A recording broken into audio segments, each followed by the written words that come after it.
My parents always put me down and labeled me the family's black sheep, so I moved out to make my own path. But years later, when I showed up at my granddad's 80th birthday party, my parents ridiculed me and tried to show me the door, saying, "People can't know you're still a failure." On my way out, I make this announcement and now my parents are quickly regretting. Growing up, I always felt overshadowed by my older brother, Mark. He was everything our parents seemed to value: academically gifted, disciplined, and consistently earning perfect grades. Mark had a natural focus and drive that made him seem almost flawless in their eyes. Meanwhile, I was the opposite in so many ways. I struggled to focus on school, procrastinated on everything until the very last minute, and was constantly forgetful. It wasn't just academics either. These challenges spilled into every other area of my life, leaving me feeling like I could never measure up. I didn't understand why I was the way I was. And, honestly, I just thought I was lazy or incapable. It wasn't until much later in life that everything finally clicked for me. I had ADHD. The diagnosis was a revelation. Suddenly, all the struggles and frustrations from my childhood made sense. Every symptom I'd wrestled with, from my inability to concentrate to my chronic procrastination, fit perfectly into the ADHD framework. With the help of medication and other tools, I've been able to turn my life around and approach things with a sense of control I never knew was possible. But back then as a child, there was no diagnosis, no understanding, and no support. All my parents saw were my shortcomings. For context, my parents are both incredibly accomplished individuals. They're high-achieving academics, widely respected in their fields, and they hold prestigious positions at work. Naturally, they expected the same level of excellence from their children. They wanted Mark and me to be the most successful people in any room. Mark, of course, lived up to those expectations effortlessly. I, however, was the troublesome child. In their eyes, I wasn't working hard enough, wasn't disciplined enough, and wasn't good enough. They frequently compared me to Mark, their golden child, which only deepened the divide between me and my brother. Those comparisons hurt more than they likely realized, making me feel like there was something fundamentally wrong with me just because I was different from him. Mark didn't make my childhood any easier either because we studied at the same school. It often felt like I could never escape his shadow or his judgment. If I didn't finish my assignments on time or got into any kind of trouble at school, he would yell at me. He'd go on and on about how embarrassed he was to have a loser sibling like me. Those words cut deep, especially when they came from someone I was supposed to look up to. At home, Mark would tattle on me to our parents for the smallest things like hanging out with my friends instead of studying. He was constantly looking for ways to prove to our parents that he was the better child. I think part of it stemmed from the fact that unlike me, Mark didn't have any friends. He was a classic know-it-all, always acting superior to everyone else and ready to pounce on anyone who made the slightest mistake. Unsurprisingly, people didn't like him. He isolated himself, and instead of being introspective about why, he doubled down on his condescending attitude. Despite his flaws, my parents absolutely adored him. They never once called him out for his behavior or encouraged him to be kinder or more humble. Instead, they celebrated him as if he could do no wrong. They bragged about Mark constantly at family gatherings, at work, to neighbors, to anyone who would listen. Every year, they threw these extravagant birthday parties for him, complete with fancy decorations, guests, and expensive gifts. They made it clear they felt Mark deserved to be celebrated because, in their words, he was the one good thing to come out of their marriage. Can you even imagine hearing your parents say that about your sibling as if you're nothing in comparison? Meanwhile, my birthdays were almost an afterthought. There were no parties, no excitement. Every year, I received the same predictable gift, books. And not the fun imaginative kind of books that kids might actually enjoy. They were always educational books, the kind that screamed, "You need to work harder." When my brother graduated from college, it was a monumental moment for my family. He got into one of the top universities in the country and my parents were absolutely over the moon. They couldn't stop talking about his achievements, boasting to anyone who would listen about how proud they were of him. 2 years later, when it was my turn to graduate, the situation couldn't have been more different. I didn't get into a prestigious university like Mark. Instead, I got accepted into an average university compared to his, one that didn't hold the same weight or prestige in the eyes of my parents. Their disappointment was palpable. My dad didn't even try to hide it. He told me outright that he had no hopes for me anymore. He said he just wanted me to be gone from their lives because he was too embarrassed to even tell our relatives where I was going to college. Those words crushed me. To hear your own father essentially disown you all because you didn't live up to the same unrealistic standard is something I wouldn't wish on anyone. My parents called me the black sheep of the family, saying they regretted having me and that raising me had been a waste of their time and resources. Mark also made it clear that he felt disgusted by the idea of me attending the college I had chosen. He told me that even though he didn't expect me to reach his level of academic excellence, I should have at least tried harder. His words stung. To them, my best was never good enough. I was so hurt by their words and their attitude. I made the decision then and there. If they truly felt this way about me, if they genuinely believed I wasn't worth their time or love, Then I would do them a favor and cut them off.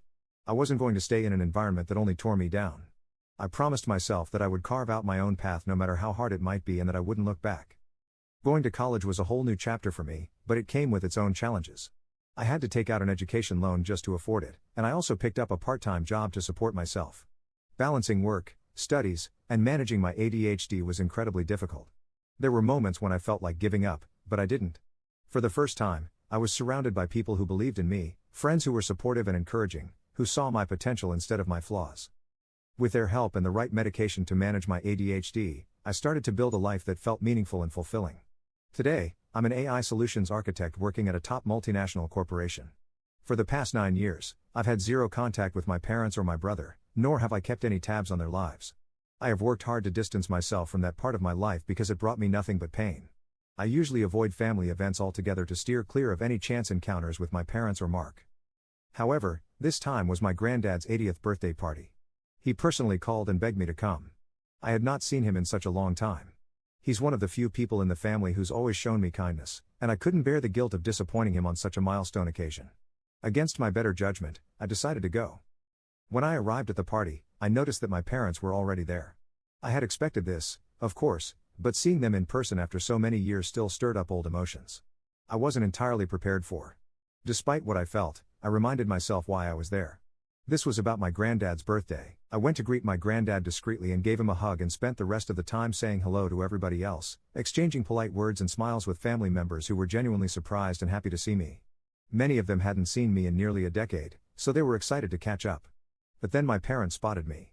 I caught the look on their faces, stunned as if they couldn't believe I was standing there. Almost immediately, my mom approached me, her expression unreadable, and asked me if she could have a word with me privately. I nodded. So she then guided me away from the rest of the party, leading us to a more private corner of the venue away from the wandering eyes of the guests. From the very start of the conversation, my parents made it crystal clear that they weren't happy to see me. There was no attempt at pleasantries or even the faintest hint of reconciliation. My mom's first question was blunt and cold. "What are you doing here?" I calmly explained that I had come at my granddad's request and that he had personally asked me to attend his 80th birthday celebration, and I just couldn't ignore him. My dad wasn't satisfied with this explanation. He immediately wanted to know why I had never bothered to attend any of my granddad's previous birthday parties or other family events for that matter, yet had suddenly decided to show up now. Dad taunted me, questioning if coming here for granddad was just an excuse. He asked if I had finally come to my senses and if I was looking for an opportunity to reconnect with them after all these years. His words infuriated me, but I kept my composure. I told them firmly and clearly that I did not want to reconnect with them in any way.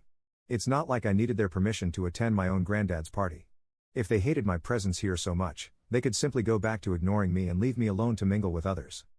However, Dad argued that they wished they could ignore me but that people would then start asking questions to them. He told me that I should have at least given them a heads up so they could have been better prepared to answer questions about me. Honestly, he was acting like I had committed a crime or something. I told him that if anyone asked, they could simply tell them that I was doing very well in life, that I had built a successful career and a very supportive partner. Hearing this, my mom scoffed and said, "Do you honestly expect us to believe that you have a successful career? You didn't even graduate from a decent college, for goodness sake." I felt a rush of anger building inside me. I had built my career from the ground up, overcoming so many obstacles, and yet here she was, dismissing everything I'd achieved with a single sentence. Before I could argue with her, my mom pointed to the door and coldly said, "You should leave. People can't know you're still a failure." I was stunned. Who did they think they were to ask me to leave a party that wasn't even about them? How could they still treat me like this? They were so obsessed with protecting their image and acting holier than thou in front of others. Their hurtful, dismissive words made me realize that they still thought I was the same child they could just control. However, I wasn't the same person anymore. If they were so worried about what people might say, I decided I was going to teach them a lesson they'd never forget. Without a second thought, I pushed past them and walked back to where the rest of the guests were gathered. My granddad noticed immediately that something was off with me and came over to check on me. I didn't hold back. I told him everything. I told him what my parents had said to me, how they tried to kick me out, and how they were still so ashamed of me that they didn't want anyone to know I was even here. Hearing this, my granddad was livid. He assured me that my parents had no right to treat me that way, let alone try to ruin his birthday by causing such drama. He said he'd speak to them on my behalf, but I told him it wouldn't make a difference. What we needed to do was bring the truth to light publicly. Luckily, my granddad agreed with me, so I then raised my glass and gently clinked it to get everyone's attention. The room fell silent, and all eyes turned to me. I took a deep breath, steadied my voice, and started by congratulating my granddad on reaching such an incredible milestone. I thanked him for inviting me and said how much it meant to be there celebrating with him. And then I shifted gears, and I told everyone how nice it was to see so many family members again after so many years. But I also explained why I hadn't been a part of these celebrations for nearly a decade. I'm sure many of you are wondering why I had never shown up to any family event over the years, so I'm going to tell you the truth. It was because of my parents. The truth is, my parents have always treated me like I was beneath them, making me feel like I was nothing more than a burden to them over the years. I laid it all out. I told them how my parents had ostracized me and made me feel like I wasn't good enough, and how they had labeled me a failure all my life simply because I hadn't lived up to their impossible expectations. I shared how I had paid my own way through college by taking out loans and working part-time jobs without any support from my parents. I made it clear that while I had worked hard to build a life for myself, they had not once reached out to check on me. The room was dead silent as I spoke. Some people exchanged uncomfortable glances while others stared at my parents, who looked absolutely mortified. My dad's face was white as I was talking, while my mom looked furious. I didn't just stop there. I shared how throughout my entire childhood, my parents had favored Mark, showering him with love, attention, and opportunities while labeling me the black sheep of the family. I explained how their constant comparisons and harsh treatment had alienated me, how they dismissed my struggles with ADHD as laziness, and how they never once tried to understand or support me. I went on to say that now that I was an adult, successful in my own right, I had no expectation that my parents would suddenly embrace me. However, I certainly didn't anticipate that they would go so far as to scold me for attending my own granddad's birthday party, a party I was invited to by the guest of honor himself. It was absurd and hurtful, and I wanted everyone to know just how ridiculous their behavior was. So for all those years when I wasn't at family events, I wasn't being rude or distant. I was protecting myself.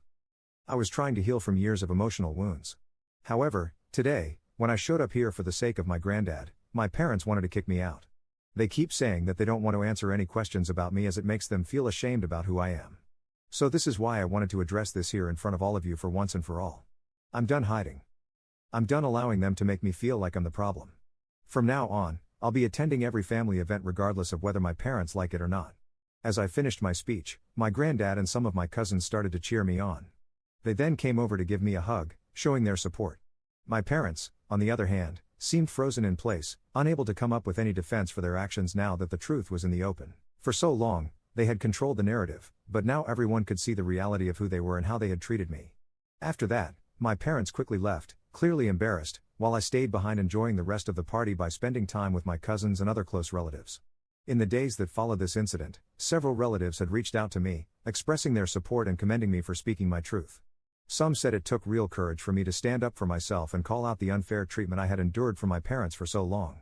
A few have even apologized for not recognizing what I had gone through earlier or for not reaching out to me sooner. However, not everyone agrees with how I handled the situation. A handful of relatives feel that I should have kept the matter private, arguing that I went a bit too far by exposing my parents publicly and humiliating them in front of the entire family. So, Reddit, Ida? Update 1. I must say all of your comments have been incredibly kind. I'm genuinely overwhelmed by how many people have reached out to check on my well-being. For everyone asking, I'm doing okay mentally. All throughout my childhood, I became accustomed to my parents treating me like trash. It was painful, and I carried that hurt for so long, but as I've grown, I've learned to stand up for myself. The moment at the party was a culmination of years of pent-up emotions and truths I had suppressed, and honestly, I'm glad I spoke out. I have no regrets about defending myself and finally letting the family know my side of the story. For those of you wondering about where Mark was during the party, he wasn't there. According to one of my cousins, he was on a work trip, which explains why I didn't run into him. And honestly, I'm relieved. If he had been there, he would have likely jumped on my parents' bandwagon and said something nasty to me also. After all, Mark is always quick to criticize and demean me, so his absence was, in a way, a small mercy. Some of you have asked why, during those tough times, I didn't seek financial help from other family members when my parents refused to support me. The truth is, back then, I was young, naive, and easily swayed by their words. When my parents and Mark mocked and insulted me, calling me a failure, belittling my college, and questioning my dreams, I felt deeply ashamed. The thought of airing our dirty laundry to others back then and potentially facing more rejection was mortifying to me. I was also proud, so I made up my mind to handle everything on my own, no matter how difficult it was. When it comes to my granddad, I need to emphasize that he has always been supportive of me in his own way. Financially, he hasn't been very stable, so I couldn't have relied on him to help with my college expenses. However, his emotional support has been invaluable, and he's always believed in me and understood the dynamics between me and my parents. He knows the whole story, every bit of it, and he's never judged me for cutting ties with my parents.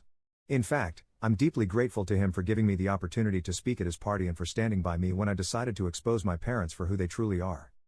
Anyway, since that moment at the party, I've heard from multiple relatives that my parents are facing serious backlash from people who were horrified to learn how cruel they had been to me. Many of these relatives had no idea about the extent of their behavior because my parents had always gone around painting me as the problem child. Clearly, they have created this narrative to protect their own image while sweeping their toxicity under the rug. Now that the truth is out, it seems their facade is finally starting to crumble. I can only hope that this public embarrassment will serve as a wake-up call for them. Maybe, just maybe, they'll reflect on their actions and come to their senses. But even if they don't, I've said my piece and I feel a sense of closure. Update 2. So Mark reached out to me this week. He heard from our parents and relatives about what happened during the party, so he called me. As soon as I picked up the phone, he started yelling at me, furious about what had happened. He said he couldn't believe that I had the audacity to expose our parents publicly. He claimed that I was only doing this to cause drama and that my actions were selfish. According to him, I had no right to air our family's dirty laundry in front of everyone, especially when my parents had spent years trying to move on and live their lives without me. He kept going on about how I was ruining the fragile peace that had been established and that I should just let it go and move on instead of dredging up the past. He asked me, "What do you want from them? An apology? Really? For what? Just because they didn't pay for your college fees? You want an apology because they were disappointed in you? An apology because they always pushed you to be better? An apology because they wanted the best for you?" I couldn't help but scoff at him. Mark had always been the one to side with our parents, no matter how badly they treated me. He never understood the hurt I had gone through, always brushing it off as family drama. It was easier for him to pretend everything was fine than to face the truth. I pointed out to him that pushing someone to be better doesn't mean humiliating them or mocking them for years when they don't meet one's expectations. What I needed from our parents wasn't just more pressure, it was support, love, and understanding. I told him how much I wished they had been the kind of parents who saw me for who I was and helped me navigate my challenges rather than berating me for falling short of their impossible standards. I never asked them to give me a perfect childhood, but I just wanted parents who had my back and understood me, not ones who saw me as a disappointment. Mark argued that if I really felt this way, I could have sorted out my feelings with them privately instead of exposing them publicly. He said that our parents had worked for years to build a certain image and now all their accomplishments seemed meaningless because all anyone was talking about was how awful they were for abandoning me all those years ago. He asked if it had really been worth it, suggesting that I was just bitter because they were right all along and implying that maybe I hadn't accomplished anything in my life, which is why I was coming after our parents after so long. I just laughed at his words and calmly told him that despite all the terrible things our parents and he had put me through, I had built a successful career. The reason I had exposed our parents had nothing to do with my accomplishments. It was about finally taking control of my own narrative after years of being silenced and dismissed. I had been cast aside and treated like I was the problem. But the truth was, I had been the one who had been wronged. So exposing them wasn't about showing off how far I've come or making them look bad. It was about standing up for myself, about letting people know what had really been happening behind closed doors. Mark didn't back down and continued to argue with me that I needed to issue a public apology for the sake of our parents' reputation, but I cut him off. I told him bluntly that I would never do something like that. Why would I apologize to them when I am the victim? I told Mark that he needed to get his head out of the hole he had buried it in and stop defending people who had treated me like trash for my entire life.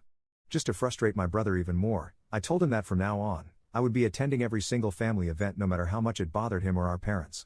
If they dared to confront me again, I would keep exposing them. Why should I let their toxic behavior control my connections with the rest of the family? I had every right to see my relatives and to form connections with my family members. My brother claimed I was only doing this to make our parents' lives miserable and demanded that I go back to not being in contact with anyone just like I had during all these years. I sighed in exasperation. Clearly, Mark and I weren't going to see eye to eye. So I told him to stay in his lane from that point forward and to mind his own business. I wasn't going to tolerate any more of his attempts to defend our parents or make excuses for their behavior. I then ended our conversation and blocked his number. After all, I didn't owe him anything anymore. No explanations. No apologies. Update 3. I just wanted to quickly update a few things that have happened in the last 4 months. To begin with, I've made a conscious effort to be more involved in my family life. I make it a point to attend all our family gatherings, whether they're big events like birthdays or anniversaries or even smaller casual get-togethers. Beyond that, I've also been spending more time with my granddad, making sure to visit him regularly and check in on how he's doing. Additionally, I've been hanging out with my cousins more often. Whenever we come up with plans, whether it's just grabbing food, watching a movie, or spending time together doing something fun, I make it a priority to join in. It's been great to strengthen those bonds and create new memories with them. Last month, my dad apologized to me after all this time. It was a big moment for me. Since both my dad and mom were blocked on my phone, he reached out via email. He shared that he had been going to therapy and spending a lot of time reflecting on the past. He admitted that he and my mom had, in some ways, favored my brother over me and tried to justify it by saying that because he and mom grew up in strict academically focused families, they had always expected me and Mark to meet the same high standards. He went on to say that after I had spoken up for myself during my granddad's party and revealed that I had ADHD, it was a turning point for him. He admitted to doing his own research afterward and came to realize that I really did have ADHD. He confessed to feeling guilty for not recognizing the signs earlier and for failing to support me as a child when I needed it most. In the email, he also wrote how he had been quietly following my career over the past few months through LinkedIn. He said he was really proud of the things I've accomplished. He also mentioned my mom at the end of the message. While he said she's aware of my achievements too, he acknowledged that she's a very proud woman and will probably need a little bit of time before she's ready to come around and offer her own apology. Honestly, I'm still shocked that my dad wrote all of that to me. If only he had been this understanding while I was growing up, my childhood could have been so much different. That said, despite his email, I haven't unblocked him or my mom. I'm still not ready to forgive them.